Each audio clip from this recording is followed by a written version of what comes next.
Thank you, everybody, for coming tonight. Thank you, Pat and Cindy, for coming and sharing your time with us and taking time from your busy retirement and your active very busy trips to Mexico and Turkey. And we were just talking downstairs about the places that they've all been. But I think the first thing I want to ask you guys about is the fact that you worked together for 30 years, more than 30 years, side by side every night doing the news. And I just wondered, what do you think made that partnership work? What were the things that helped you put up with each other, or maybe all these years? Maybe Cindy, maybe I'll ask you first. I think we were incredibly fortunate at CENTER Maine to work with people that we genuinely liked. And I can't think of a soul, actually, that I didn't feel close to. Yeah. And Pat was the most wonderful work husband a girl could ask for. I mean, and you have to have a rapport. You have to have some chemistry to make that work. And that just always existed for us. Yeah, Cindy was really the first co-anchor I had. I worked with Jan Fox briefly, only a few months, but I had anchored for 10 years before that by myself. And there's a different way to do it when you're with somebody else. So you have to develop that conversational comfort way. And I was always somewhat envious of Cindy and her natural way of connecting with people, because I'm an introvert in an extrovert's business. The reason that works, if anyone's wondering how that happens, is that early on you realize sitting behind a radio microphone, you're talking to one person. You're not talking to hundreds or thousands of people, It's just one. And the TV camera is the same thing. And that's one of the secrets of being comfortable and conversational. You're not announcing the story, you're telling the story. So Cindy and I, it didn't take that long to kind of develop that chemistry and talk about, spouses finishing each other's sentences. Well, we could kind of do that. We certainly could. But it was also funny sometimes. You were talking before the show, Ray, about people like Chet Curtis and Natalie Jacobson in Boston. You thought all anchor couples must be married because they were. Now, we were married, but not to each other. But there was a writer for the Casco Bay Weekly, I think it was, who covered media. Yeah. And he wrote in one of his columns about how the way Pat and Cindy look at each other is not suitable for family hour viewing. And I thought, wow, that's going to go over big at home. I know. Yeah, that's great. But there was a word for what that was. Do you remember what we called it? Oh, the adoring gaze, right? And the reason for that comes from if you're both on camera at the same time and only one person is doing most of the talking. Good producers like Ron Cormier, who's sitting down here, who was our savior so many, many, many times. Made us look then really we good. take turns talking, so you look at the camera, you look at your partner, you look at the camera, and it's comfortable. Right. You get comfortable. Right. Sometimes, for some reason, the camera stays on a two-shot and you got nothing to say. So it's this. It worked. Yeah. So how long did you work together before people started thinking that you were married? And did people, I think, Cindy, you told me that people did come up to you at some point and sort of intimate that they thought you guys were married, or... I think the confusion started around the fact that I'm married to Lee Nelson, who's also here somewhere. There. And so they knew I was married to someone at CENTER. So it might as well be me. Or yeah. So I think that's kind of how it started. But I had the most bizarre conversations with people. I remember one time being in the mall, and I had one of the babies with me, and somebody came up and he says, "He looks just like Gordy Hershiser." And I was like, no. Who was a sportscaster at Channel 13. Yeah. Well, we had an interesting incident. It was a Halloween, and kids are trick-or-treating, and a little girl whose father actually worked in the business, not at our station, but somewhat savvy, I would think, about what TV, but she was just a little kid at the time. And I come to the door, and Karen, my wife, is there too. She looks at Karen and says, "Where's Cindy Williams?" So I imagine she's at home giving out candy. And Cindy, didn't you say there was somebody who saw you with Lee and either called the station or complained to somebody that you were snuggling up with the wrong person off camera? Yeah, somebody saw us in a restaurant and actually called the station and said, "I just saw Cindy Williams and Lee Nelson snuggled up in a restaurant. I think something's going on." It led the news that night because there was something going on. But that was actually the impetus for Bill Green doing a story on the fact that we were married, because it was just creating. But there's people don't know exactly who you are. They know you. Right, And Rob Callaghan right. and I are frequently mistaken for one another. Over the years, our names are sort of similar, and we have similar jobs, and so they'd see us on TV. And so to this day, some people say, "Hey, Rob, how you doing?" I just say, "Hey." But there was one guy. Rob was walking downtown. Fella stopped to say hello, and he said, as Rob's greeting him, they're chatting for a second. The guy says to Rob, "Your fly is open." And he says, "Hey, aren't you Pat Callaghan?" And he says, "Yes, I am." I don't think I've ever adequately repaid him for that, but it was a good one. I respect that.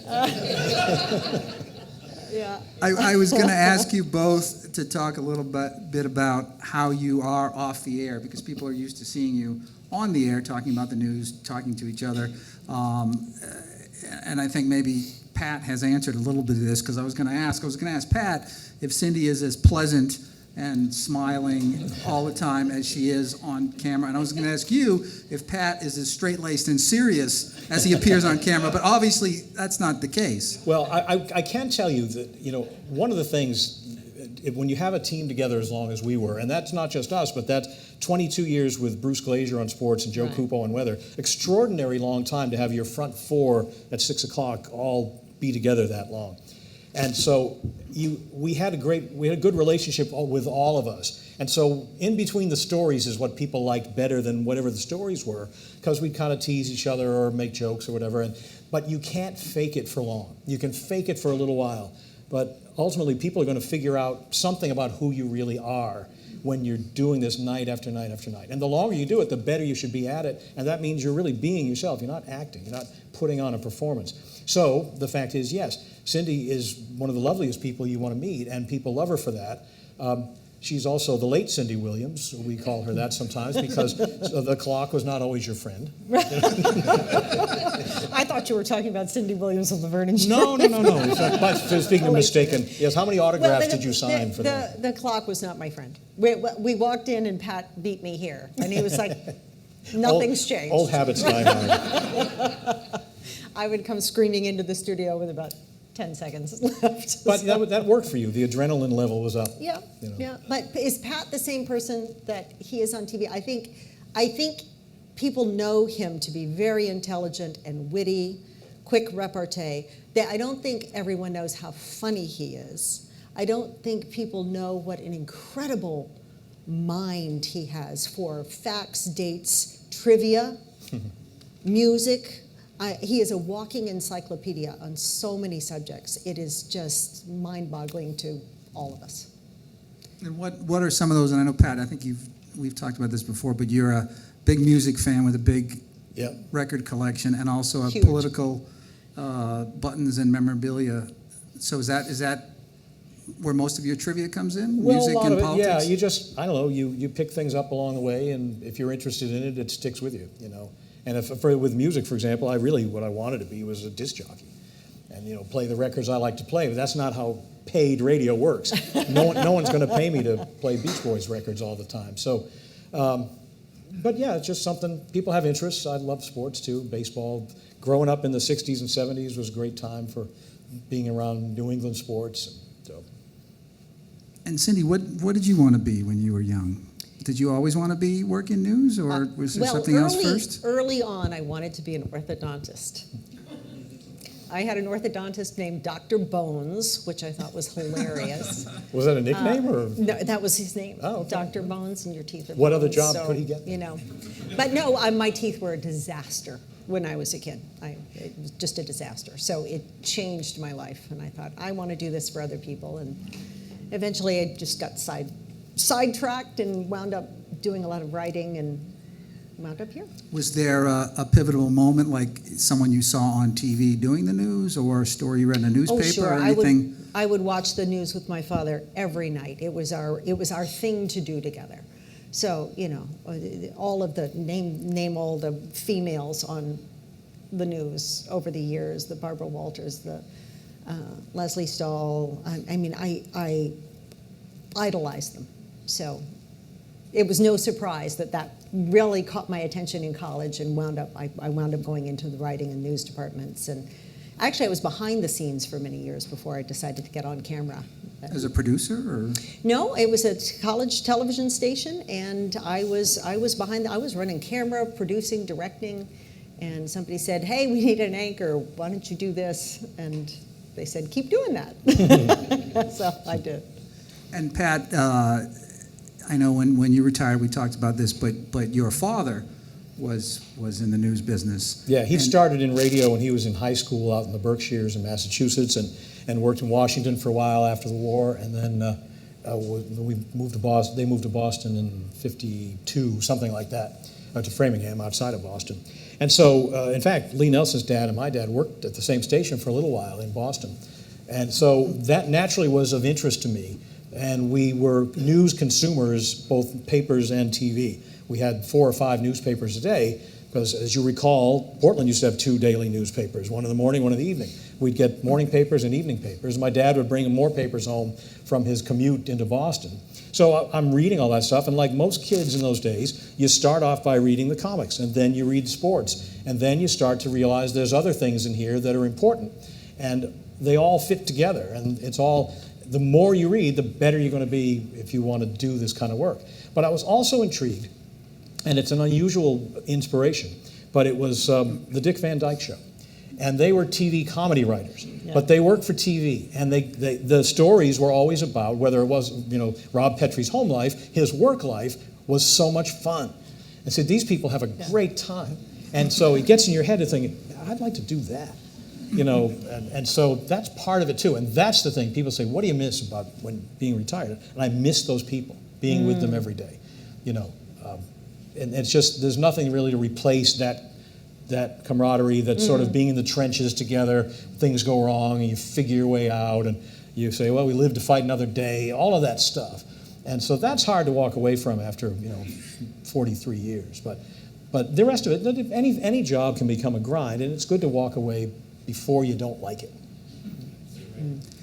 And when you look back on your 30 plus years for you, 40 plus years for you, what are some of the, I was going to ask about the sort of most memorable stories, but especially the most memorable or impactful to you personally, like stories that you worked on, a couple stories or interviews that you did that were personally impactful or you were particularly proud of.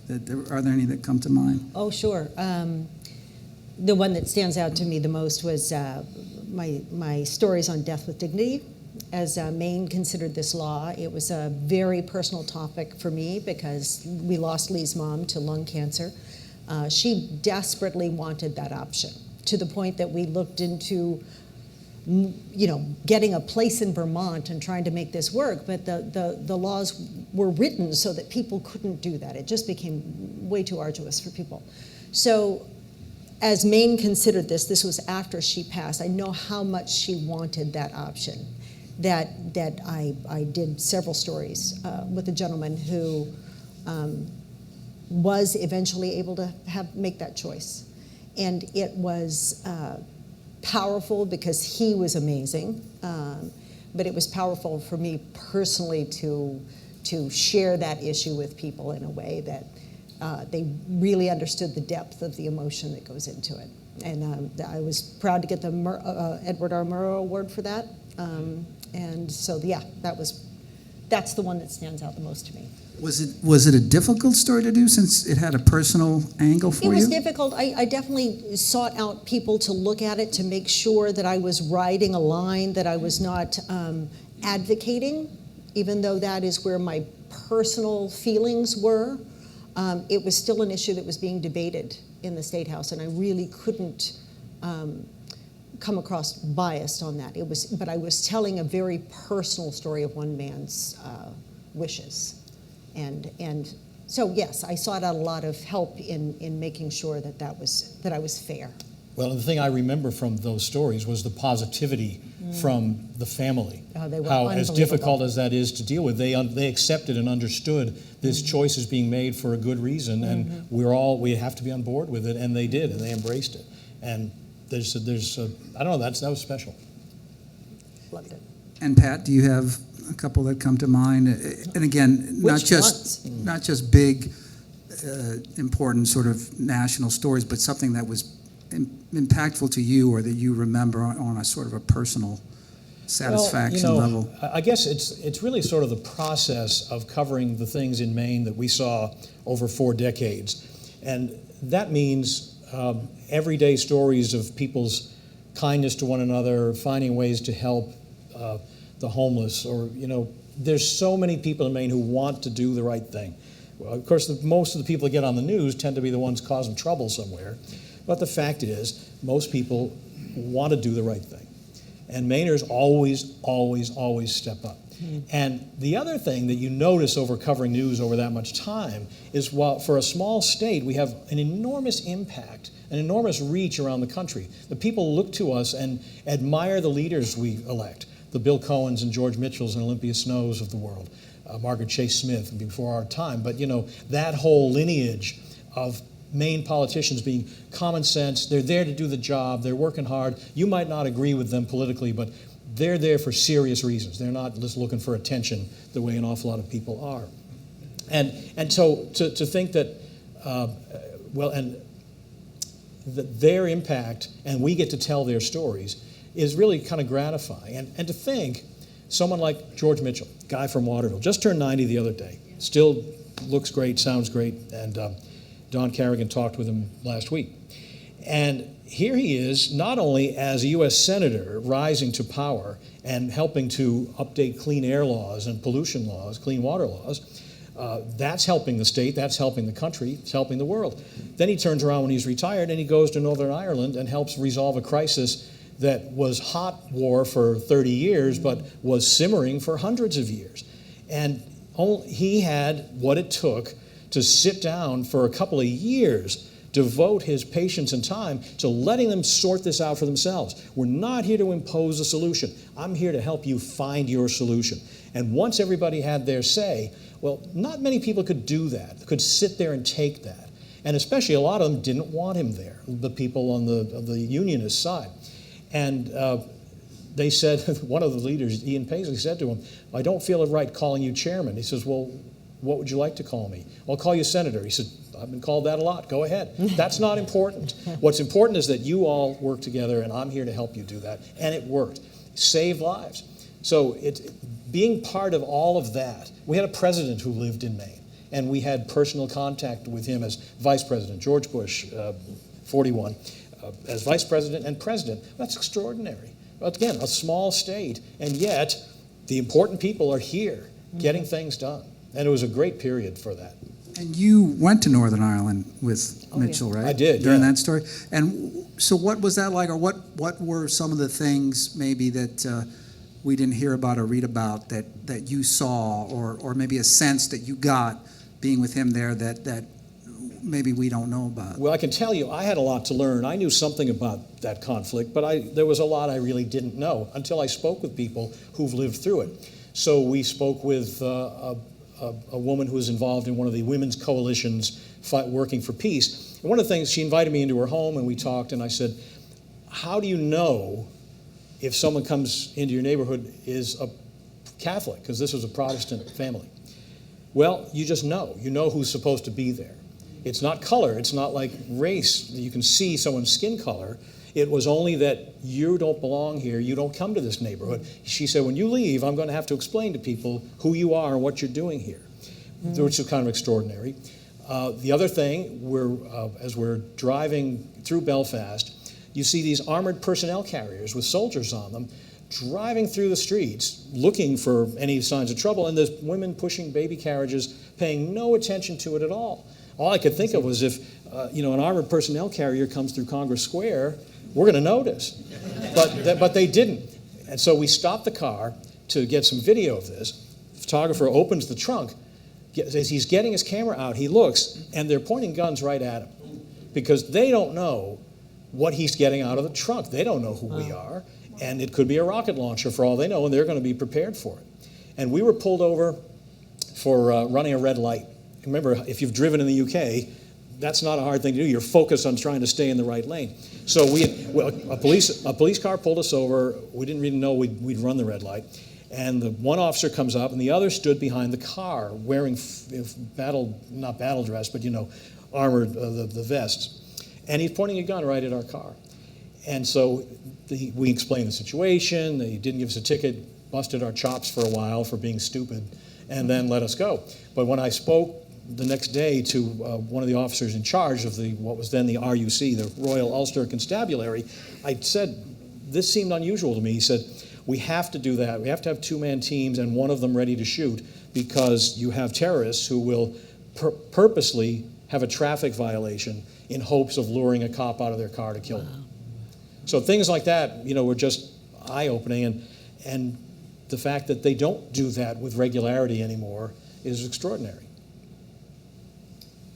And Cindy, you covered the Women's March in Washington, right? Yes. In 2016? Yes. And I guess a similar question, what were some of the things maybe that you saw or feeling that you got there that maybe the rest of us who weren't there, wouldn't know about or wouldn't feel?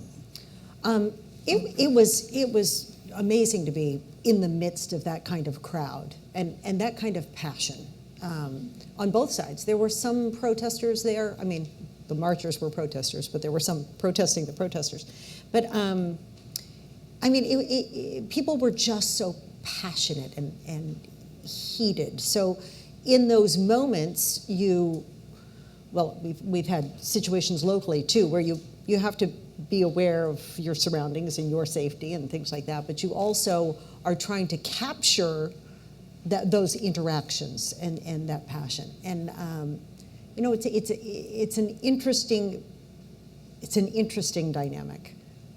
I never felt unsafe, but it was fascinating to talk to people who were so passionate about why they were there, and who had gone to extraordinary measures to get there.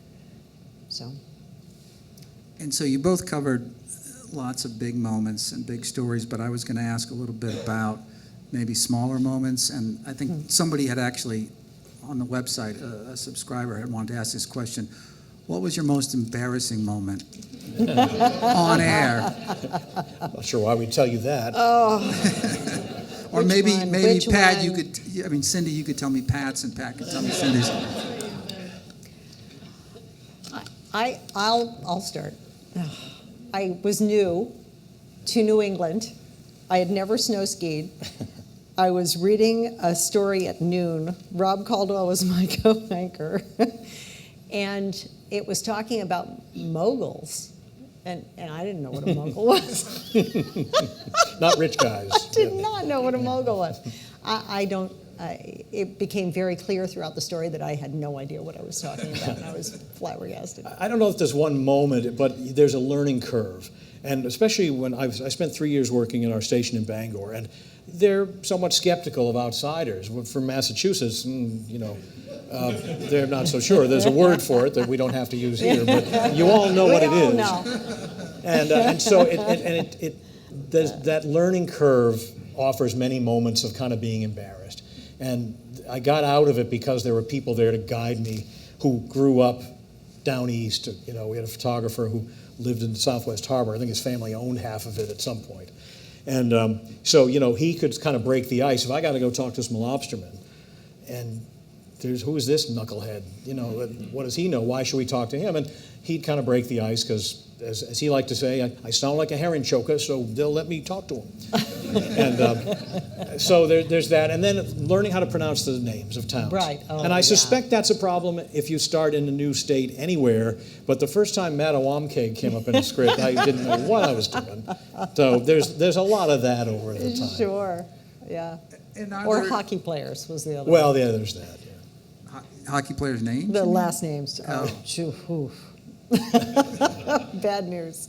And I wondered too, and I think we talked about this a little bit, about not so much embarrassing moments on camera, but because other things are going on before you go on camera. Mm-hmm. I just wondered if there had been moments where, I don't know, you're laughing hysterically and you have to shut it off to go on camera, or Sure. you just get an unnerving phone call and they say, 30 seconds to air. I just wondered if you had moments like that and what some of those The were. better moments Yeah. that really, yes, so sometimes it's beforehand, but the people may remember, and we certainly do because we save all this video, when someone is just uncontrollably laughing about something.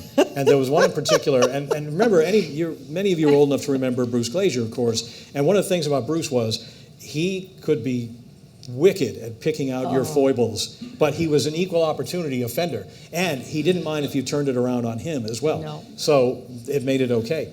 But anyway, he's reading a story about, I think it was Wayne Gretzky, or one of the French hockey players, who had a herniated thoracic disc.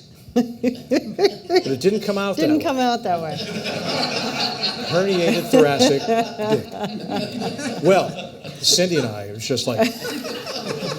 But now Bruce is trying not to laugh because he knows we're laughing, but he's still on camera. He's got a couple minutes left to go. He's now reaching over. He's pounding me on the shoulder like it's my fault that he's laughing this way, and I need to make him stop. Sorry, you're on your own here. So there are things like that, and Bruce could make that happen a lot.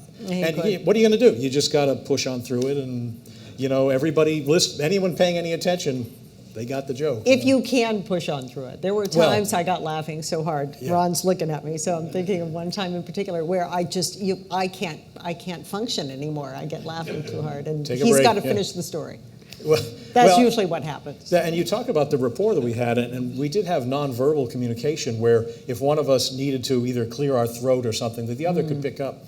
But Cindy would have this tell where if a story was really emotional, sad story, about a kid fighting cancer or something, these really emotional stories, and she, again, feels these emotions deeply and then starts doing like this. And I said, okay, I may have to finish reading this. Yes, he knows. Yeah. He knows So you when I did finish search. each other's sentences. Yes. We did. Yeah. And you were talking about having fun with the people that you worked with for a long time off camera, and I know when you started in Bangor, Pat, you worked with Bill Green, and Bill told me a story when you retired that cracked me up. Something about you guys as young reporters, you learned the Rapper's Delight, which was a big hit in 1979 We or did, 80. yeah. And you knew all the lyrics and you would sing it. Well, yeah, set the scene here. Of course, 1980, rap music hasn't been around very long, and it hasn't been in Bangor, Maine for very long.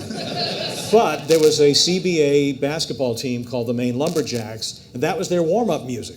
They'd come out before the game, and Bill was doing announcing for the cable TV, I think, doing play-by-play, and I'd go to some of the games just to watch them. And so they'd play Rapper's Delight, which goes on for about 12 minutes. So it gave the players time to get warmed up. And so we just took it on ourselves to learn the whole thing, and we just spontaneously in the newsroom start doing it. To this day, we'll still do it. And people are looking at, who are these old white dudes?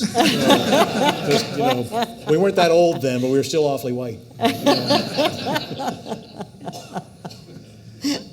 And you were talking before, Cindy, about working on that story, the Death with Dignity story, and trying to, maintain balance while it's a story that's personally affecting you.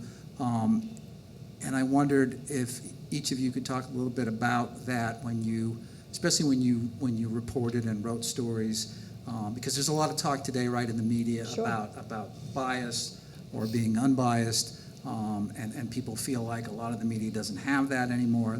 That people don't work hard to be balanced. And I just wondered if you had some thoughts on how you did that or how you reminded yourself to do that when you worked on certain stories.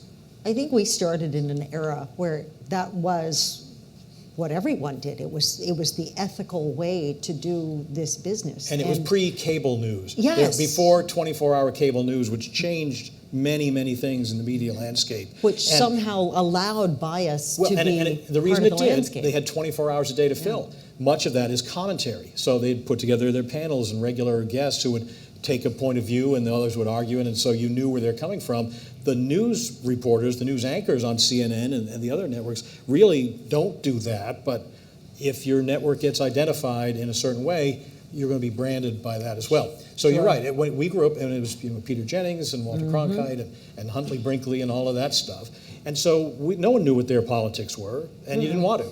And I'm sure they had them. Human beings have opinions, and we all have opinions about stories. but you check that at the door. And just as newspaper, all reporters have to do that. And so I never had a problem with that. I guess part of the fact is, covering politics in Maine, generally speaking, they're people of goodwill. They have ideas about how the state should be run and what can be done for it, but they're just regular people who are trying to get a job done. There's always going to be some grandstanders and people showboating, but unlike other states, the ones from the top down, our senators and members of Congress, they're there to work. And whatever their parties are, there's only 4 people in our delegation. Well, they always said they'd have Democrats and Republicans. We got to work together or Maine gets nothing. Well, that doesn't always happen anymore, but that was how, so it wasn't hard for me, I don't think it was hard for you either, to just leave our own opinions about these things out. It doesn't mean you don't have them. And there's a system of checks and balances within a newsroom, and there ought to be. You can't be completely unbiased in telling a story, simply by the words that you choose to write a story. You know this. Every single word you choose could be reflecting some bias in your own mind. So the checks and balances are, you have producers, you have editors who read this over and who say, you know what, you hit this a little harder than you hit that. You need to make these points and they need to be equal. I don't think you got this side's point across very well. And I mean, the best thing that could happen when you did a controversial story was you would hear from both sides and they'd both be mad at you. Because they would think that you were biased for the other side, and you would be like, yes, that was exactly, you hit the sweet spot. Because you weren't taking it easy on either side, but you were being fair. So what are some of the biggest changes that you saw in the job, I guess your job as news reporters and news anchors, in the time that you did it, changes specifically, I guess, in Maine, since that where you were working, but some of the biggest changes, and I know, Pat, you had talked about access to politicians. Maybe you could talk that's about true. that a little bit. A lot has changed about even Maine politics. For a long time, we were kind of isolated from some of the turmoil that happens in other states or in Washington. Again, because Maine's a big, small town. You don't have to demonize the people you disagree with because they're your neighbors, and win or lose, you got to move on. And we saw, someone like President Bush, who became friends with Bill Clinton after Clinton cost him a second term. So that's the example that we saw. But things do change, and when it comes to covering the State House, the first governor I covered was Joe Brennan. He had weekly news briefings. To the point of boredom, what are we going to ask him this week? I don't know what's going on. But if you were covering a story and you'd go by the governor's office, is he in? Has he got 5 minutes? And they say, yeah, come on in. And so the same thing for Jock McKernan, who succeeded him, and then Angus King, John Baldacci. All of them understood part of their job is to explain to the people of Maine who elected them, or even those who didn't, here's what my policy means, here's how we're going to implement it, why you should support this. And they do it through the news media.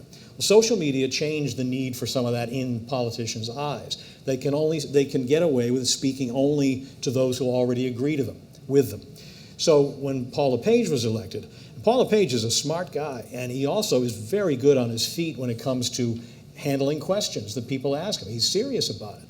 But there was a certain, among the people who worked for him, perhaps at his direction, or perhaps they just felt we need to keep him away from the media because the reporters are always just looking for those gotcha questions. And I would argue with them to say, we wouldn't have to focus on those. Yes, some of those things have to be covered if the governor insults a large group of people and you want to know why he did that. But if you put him out in front of cameras more often, then he gets a chance to explain his policies. And he might have gotten a lot more done if you can convince voters and the citizens of Maine, tell your legislator, yeah, that's a good plan, we should do that. But they didn't, they isolated him and kept him away. And as I say, it's not that he couldn't handle it, because he can. And I'm disappointed to have seen in Governor Mills' administration, she appears on camera far less than really she should, I think, to reach people. If you have a question, they'll issue a statement with 1 or 2 lines, and we read it. It doesn't have the same impact as someone questioning the governor. That's our job on your behalf to say, wait a minute, why are you doing this policy when something else happened before that you, and to get them to explain it and hear it in their own words. And we just don't have that now, and it's unfortunate. And I think the feeling was they saw LePage got away without it, maybe they can too. And And that I'm disappointed by that. That all started about the time the vilification of the media started as well. And I do think there was a feeling among people that, yeah, you're not going to get a fair shake with the media. They would rather put out a statement on social media and say exactly what they want people to hear and nothing else, and not have anybody else frame their comments or have the other side reacting to those comments in real time. So I think that was a big part of it as well. So do you guys feel like you retired at a good time? I mean, Yes. just before things are getting tougher and tougher for people in the news business? It had already changed so much. It was not the business that I signed up for. It's not to say it's all bad. It just felt like it was a battle every day, a battle for our reputations. We were being, I felt, besmirched because of what other people were doing, and I thought we did a phenomenal job of being fair and providing people with important information and facts, and it was infuriating to be, the other thing, grouped in with people who don't. The legitimate, if you want to call them mainstream media, I guess that's what we are. But one of the things that we do when we make a mistake, we say so, and we correct it, and we make sure it's prominently heard. And the newspapers print corrections as well. So, yeah, sometimes you get something wrong, and the fact that you don't hide it, you don't pretend it didn't happen and double down. You say, well, we were wrong about this, we apologize. And people, I think, then, there's a difference in the way people look at local media as opposed to national news. And that's because we're accountable to you because we see it at the Right. supermarket. And We'll hear about it. Yeah, and so they come to know us, and that was one of the great things about having people in place as long as we did. We talked about how long Bill Green was there, and Don Callaghan, and Cindy and me, and Lee Goldberg. I still think as the new kid. He's been there 30 years. So people get to know you, and so while they might not like the story you're telling if it somehow goes against what their beliefs are, I think they give you the benefit of the doubt to say, well, they're trying to treat this in an honest and serious way. So it's never been, I don't think, as bad as it is. If you've ever been to a Trump rally and you watch the way national media people are heckled and so forth, to the point where they have to have bodyguards, that's really different. That's not fun. And you talk about the vilification of the media. That, of course, ramped up exponentially once Donald Trump was elected president, because it's hey, look, they're the enemy, let's go get them. Don't believe what they say about me because they're just lying to you. Yeah. I don't know that everyone makes that differentiation, though, between the national media and the local media. Because Maybe not anymore. I don't think they do. I don't think they can. I can't tell you how many people have asked me. They tell you what you have to say, right? It's like no one has ever told me what I have to say, ever. And it just shocks me that people don't see the difference, between what we produce and what, other networks might put out. What do you think they mean by who tells you? Like your Corporate owners. As though the corporate owners, corporate owners are writing our scripts for us. It's ridiculous. And of course, those with long memories recall it was our stations were family owned until the late 90s, going back to 1926 when WCSH radio went on the air. In 1953, it's 70 years ago this year that the TV station went on the air. Well, they know you're right in downtown Portland. The owners were in the store. Mary Rhines Thompson and her whole family, they were involved in all kinds of things in the community. So people knew and trusted, all right, when you put something on the air, that's probably legit. When we were sold, we were purchased by Gannett, which was then a large newspaper chain. They spun off as newspapers started tanking in much of the country into a broadcast group called Tegna, so all the TV stations, about 60 of them. Mm-hmm. Well, it's true that the corporation has some say in our budget, for example, and how we spend money, but they've never taken an editorial stand to say, you must cover this story in this way. Never. And maybe some companies do, but ours did not. And so they were in the news business. While we missed the days of local ownership, and I wish it still existed, the fact is, this is a company that's serious about journalism. Yeah. And in just a few minutes, we're going to take questions from the audience, but I was just going to ask you both briefly to talk a little bit about retirement, and what are you doing, and how much fun are you having? And Cindy, I know you're traveling a lot. We love to travel, so yes, we're out doing that all the time. We live in Mexico part-time, actually, and Not Mexico, Maine. Not Mexico, Maine. Mexico, Which is a Mexico. lovely place. But And it just affords us the ability to do a lot of traveling. How did you choose Mexico as a place to have a second We home? wanted to live abroad. We wanted to shake things up and You love the start beach. this adventure. Beach is part of it.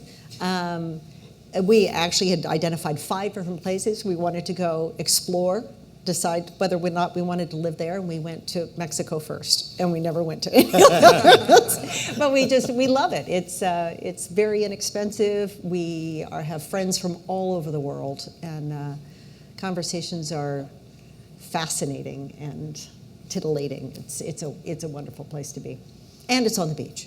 And are you working? Or you have other jobs? Yeah, we do. I still do real estate part-time, but I also followed Lee into the modeling spokesperson voiceover world. So a lot of our travel is around that as well. That's right. You told me, and I think this is interesting, that there is sort of a demand for husband and wife modeling. Well, during teams? COVID, that was Yeah. that was how I got sucked in the first place. Is during COVID they wanted real couples when they were depicting real couples, because with COVID everybody had to wear masks and everything. But if you're living with somebody, you don't have to wear a mask during a photo shoot. So that's how it all started, and and they it's could hire continued. a work spouse, couldn't they? They want the chemistry. They do. Would we see any of these spots? Like, did you do an little bean cover or something? Or You're going to see probably a New Hampshire lottery ad. Can I talk about that yet? It's out, right? Remember the sexy Santa on in the red leather jacket on the motorcycle? That was somebody I know. Yeah. Who could it be? Yeah, we're doing. We've got one coming up for Rhode Island Tourism, and he's Maine Tourism. Lee did the Maine DOT, things like that. But we've done also a lot of resorts in Mexico, done pharmaceutical stuff, all kinds of different things. But a lot of training videos and voiceovers. I'm available for weddings, bar mitzvahs, funerals. Honestly, yeah, just hit me up. that's what you're doing, just hiring yourself out now? Is that what you're doing? I'm just retired. I figured the first year it's just going to be whatever. I'll do what I feel like doing when I feel like doing it. That's the best. For the most part, And so that was the kind of lifestyle change that you want to really find out what that's like, because you spend your life living on deadline, and I always felt I'm late for something. I'm always late. We got to beat the clock. You got to hit that deadline. News is going to start at 6 o'clock, whether you're ready or not. All that stuff. That produces, I think, good work. Those of us in the news business are adrenaline junkies, and I'll bet a lot of your colleagues are too. Yeah. So we thrive on it, but at some point it sort of gets exhausting. It took months to stop having work dreams. Oh, I still have them. Because that's stress. Yeah. Well, I think we can take questions from the audience now if people have questions. Yes. Oh, sorry. Ooh, Yeah, okay. there's a Yes. lady with a microphone over there. Go ahead and put your hand up and I'll come to you. Do we need the house lights? Hi. Let me point out celebrities in the Hey audience. Thank you both for tonight and also for your careers. It's been fun to watch. I'm the dad of a young journalist, and I'm kind of curious what your advice might be to somebody starting out in that business. Boy, today it's changed so much from when we started. I would say who you work for is important. Choose carefully. And I know when you're first starting out, that's kind of difficult. You got to get your foot in the door somewhere and work your way up. But stay true to what you know to be right. Yeah, and I think it's sad to say, I think it's harder for young journalists now than it was for us. Way harder. The demands of the job you're doing more with less. One of the best things about our line of work is when you spend the day, you got to drive to Augusta or points beyond, and so you spend the day in a car with a photographer. You not only enjoy each other's company on the drive, but you kick ideas around. And so when we get there, what are we going to do? Well, how about this? Why don't you get that?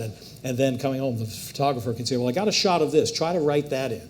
All of those things make for better reporting in terms of what I can speak to, which is television journalism. And so that now most everyone works alone. They have to shoot and edit everything themselves. They have to, that means you're not writing in the car on the way back because you're driving. You're not bouncing ideas off each other. Yeah, and you're also, you don't have the time to think.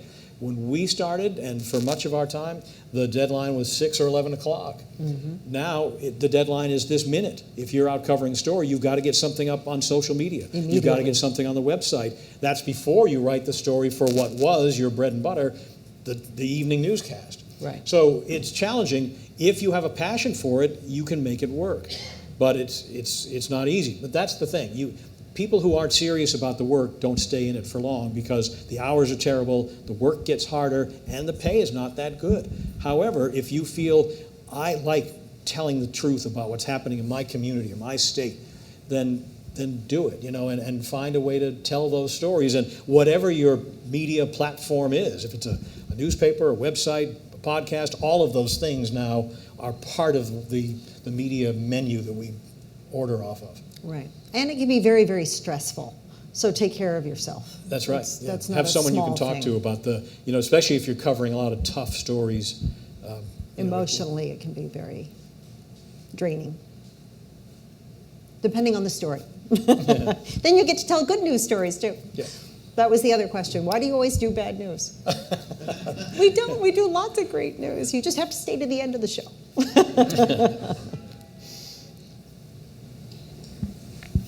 Hi. First of all, thank you both. This has been interesting, and thank you, Ray. I always enjoy your writing. I want to ask you, Pat, years ago, on this stage, Paul McCartney's son was performing. Yep. And you interviewed him for 207. Mm-hmm. And I've always thought if I ran into you, I wanted to ask you what your thoughts were on that interview. It seemed like it was painful. Yeah, he's talking about Paul McCartney's son, James McCartney, son of Paul and Linda.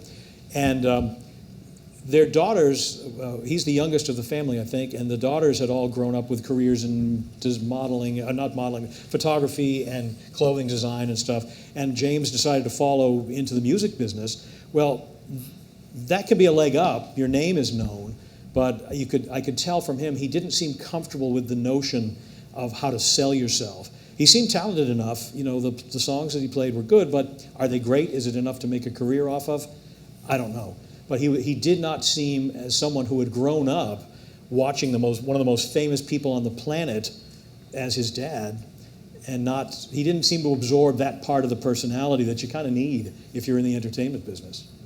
It just seemed very difficult for you. Well, I don't know that it was difficult. I think it was just hard to get interesting answers. He really wasn't. He's not. Some people have great anecdotes to tell, and some don't. But his music, I think he hoped would speak for itself. People can judge that. So thank you for being here tonight. We've lived in this state since the late 80s, and you've been a part of our lives every evening. So a couple of weeks ago, I saw a woman who had a T-shirt on that said, "Defund the media." I grew up in the 60s and 70s, and I wasn't naive necessarily, but media, writers, newspapers were things that you trusted. Yep. What's it going to take to regain that trust? That's It's a good question. Not that there is. So as an NPR kind of, but there is this element out there that is just totally distrustful. Yeah, one of the things that people seem to have lost sight of, I think, is that there's a difference between the editorial and opinion pages and the news pages. And as I say, I grew up reading lots of newspapers, so I figured out the difference. And I was always interested in ideas that disagreed with each other because I want to know why. Why does this writer think that? Why does this one think that? And so that's how you learn. But I never felt that in the reporting and the choice of stories there was any bias. I don't know, maybe it existed.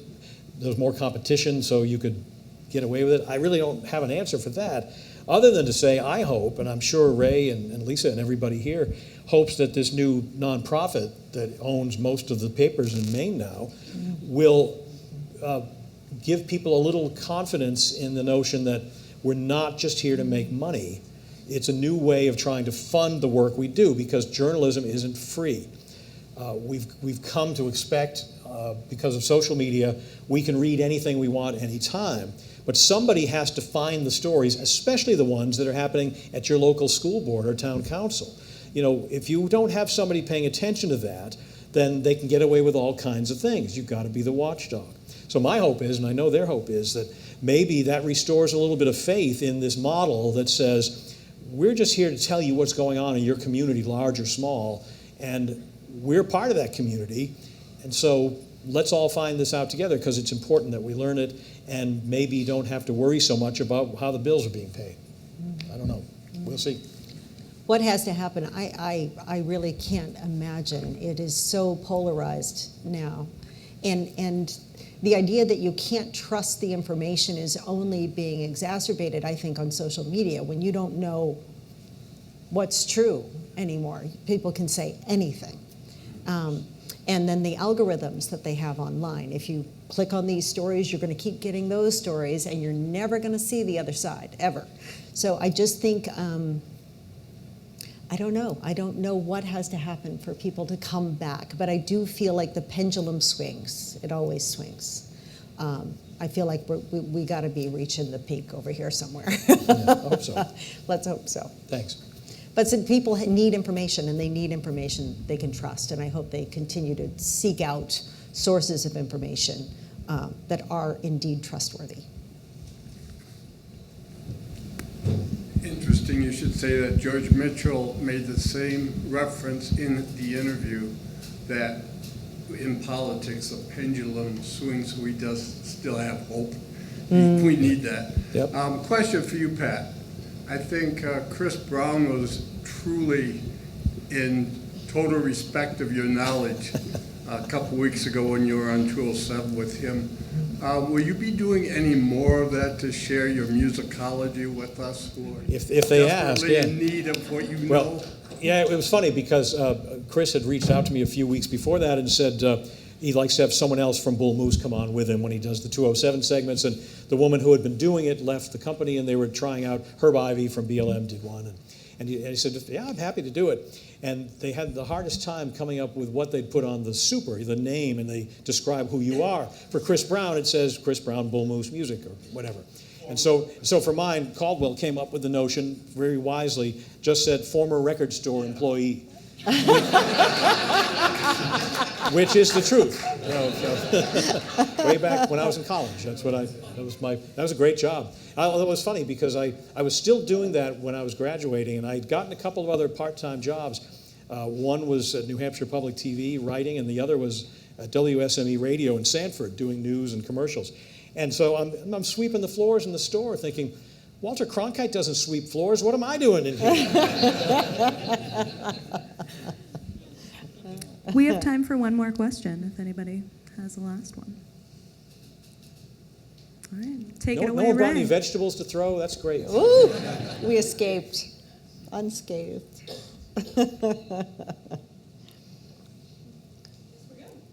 All right, well, thanks, everybody. Yeah.